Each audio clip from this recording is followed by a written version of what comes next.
நாளை முதல் 4 நாட்களுக்கு தமிழகத்தில் கனமழைக்கு வாய்ப்பு. இடிமின்னலுடன் கூடிய மழை, 45 கிலோமீட்டர் வேகத்துடன் தரைக்காற்று வீச வாய்ப்புள்ளதாக இந்திய வானிலை ஆய்வு மையம் தகவல். டெல்லியில் பல்வேறு இடங்களில் குடிநீர் தட்டுப்பாடு ஏற்பட்டுள்ளதாக பொதுமக்கள் கடும் அவதி.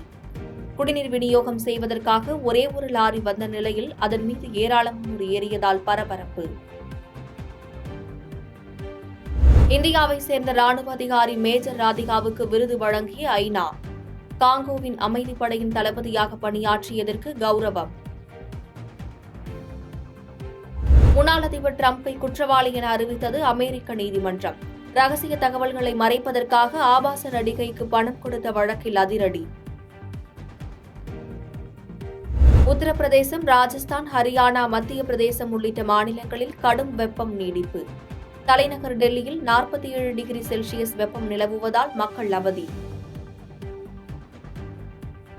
வெளிநாட்டிலிருந்து பிரஜ்வல் எடுத்து வந்த 2 சூட்கேஸ்களை பறிமுதல் செய்தது சிறப்பு புலனாய்வு குழு.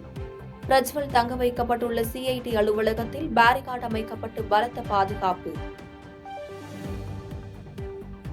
தருமபுர ஆதீன மாசிலாமணி தேசிய சுவாமிகள் பட்டின பிரவேசம் செய்யும் நிகழ்ச்சி.